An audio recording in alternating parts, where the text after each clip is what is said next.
Здравейте, приятели на американския спорт! Вие сте с рубриката Отвъд океана в канала Христов Старс.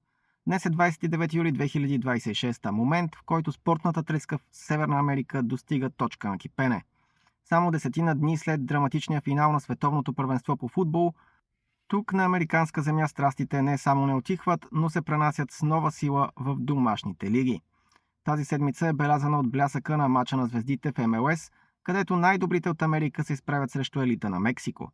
В същото време бейсболният свят на Major League Baseball е в състояние на абсолютна параноя и трескаво очакване, тъй като остават по-малко от 7 дни до крайния срок за трансфери на 3 август.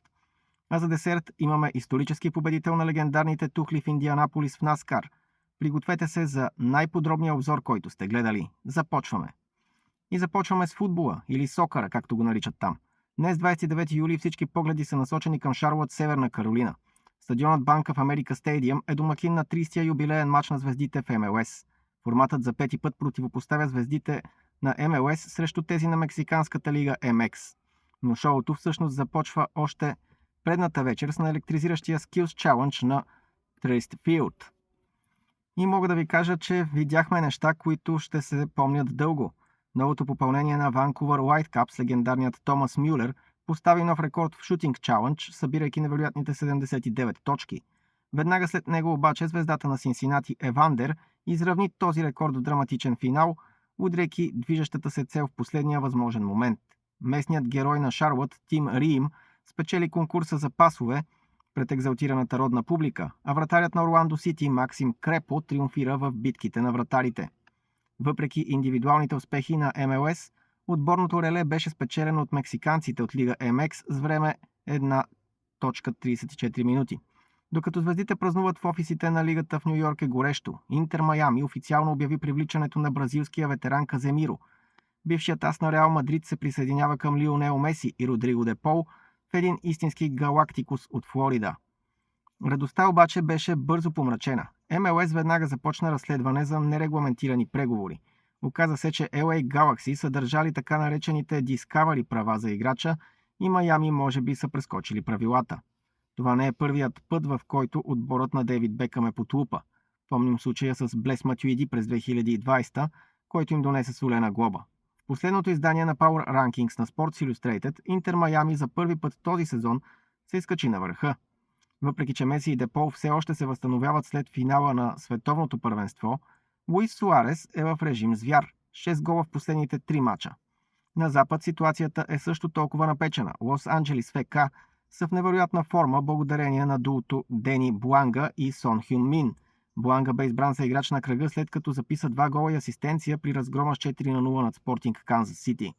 С тези голове той достигна котата от 75 гола в МЛС, ставайки едва 39-я играч в историята с подобно постижение.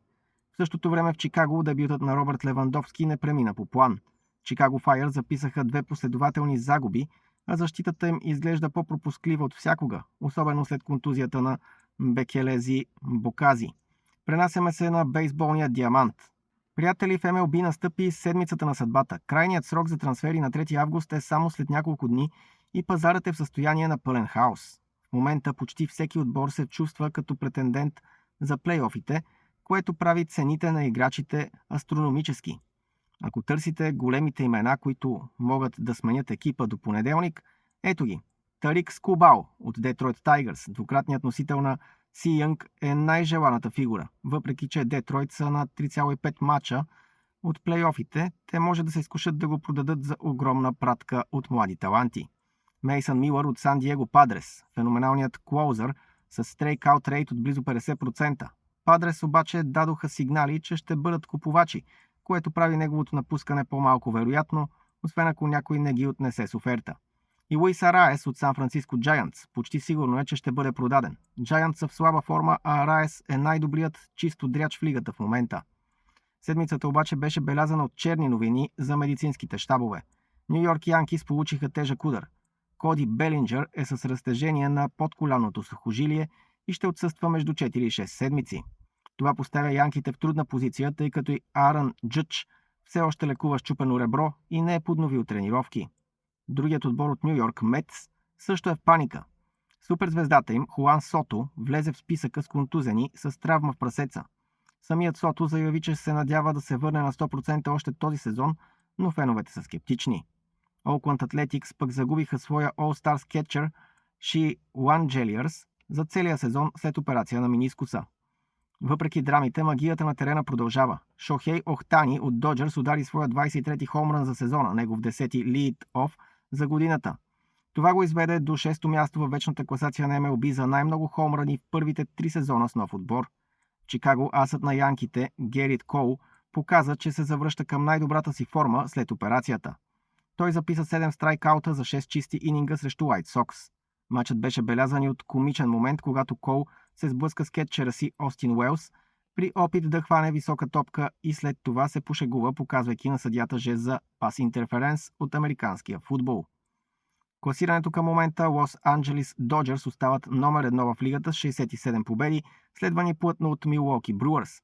На изток Тампа Бей Рейс водят американската лига, докато Бостън Ред Сокс видяха края на своята рекордна серия от 15 поредни победи след загуба от Балтимор. Завършваме с високите скорости от легендарната писта в Индианаполис. Тази неделя, 26 юли, се проведе Brickyard 400, едно от най-престижните състезания в календара. Имаме огромен шок. Победител не е някой от титулярите, борещи се за титлата, а пилотът на частичен график Кори Хайм с Тойота номер 67.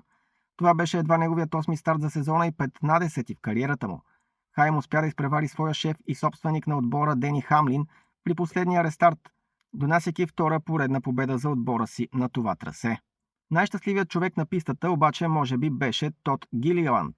Въпреки че завърши 24-ти в самото състезание, той спечели финала на NASCAR In-Season Challenge.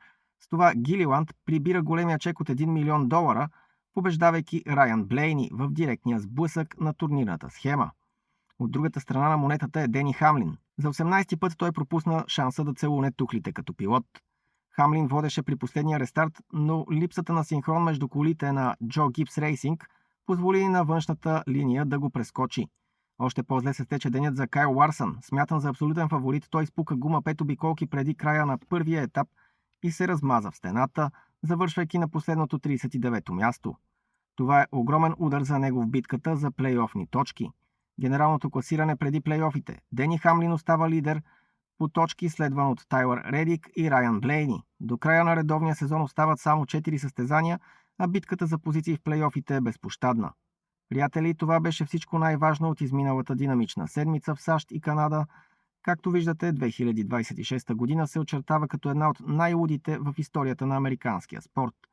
Въпросът ми към вас днес е: кой според вас ще направи най-големия трансферен удар в Major League Baseball до 3 август? Ще видим ли Тарик Скубал в екипа на Доджърс или янките ще намерят заместник на контузения Белинджър? Пишете ми в коментарите. Не забравяйте да се абонирате за канала Христов Старс, натиснете камбанката, за да не пропускате следващия епизод на Отвъд океана. И харесайте видеото, ако този обзор ви е бил полезен. Аз бях вашият водещ Кристиян Христов до следващата седмица, когато ще анализираме финалните сделки в бейсбола и резултата от мача на звездите в МЛС. Чао!